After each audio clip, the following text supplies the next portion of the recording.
जेव्हा जेव्हा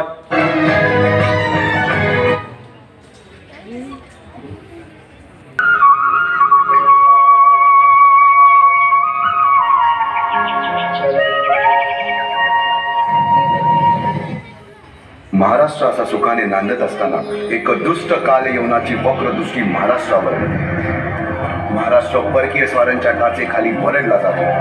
अपहरण, अपमान, जुलूम, जबरदस्ती, अन्याय, अत्याचार, मंदिरांची तोडफोड, स्त्रियांची, धनधान्यांची लुटालूट थांबता थांबत नव्हती. जेव्हा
सरते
साऱ्यांनीच मानली हार. इतक्यात अचानक एक सरदार उठला, बोलला, हम लाएंगे शिवाजी को. आणि त्यानं विडा उचलला. नवतेचं अफजल खान, या नवतेचं अफजल खान जिता जागता जणू सहिताने कान बोलला छाती ठोकून, शिवबाला टाकतो चिरडून.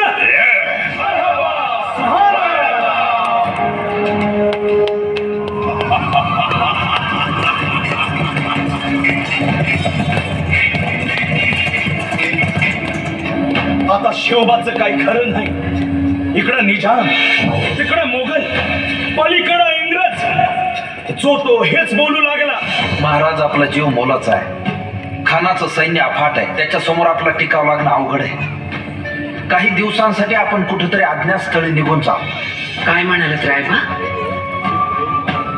मासाहेब, आम्हाला आमच्या जीवाची पर्वा नाही. राजांचा जीव वाचणं गरजेचं आहे.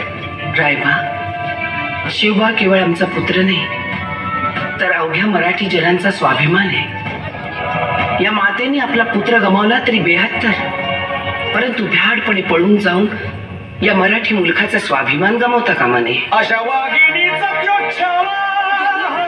साहेब, आपला पुत्र आणि मराठी मुलकाचा स्वाभिमान विजयी टिळा लावूनच परत अशा वाघिणीचा त्यो छावा तथास्तु. गनिमाला कसा ठेचावा, डोक्यात नेहमी कावा. तिचा अंधार शामियाना उभारला होता आणि अशा या शामियान्यात कान डौलत डुल्यात, कान डौलत डुल्यात सय्यद बांधला त्याच्या संगतीला, सय्यद बांधला त्याच्या संगतीला, शिवबाच्या संगती महाला. राजाला पाहून खान म्हणतो कसा,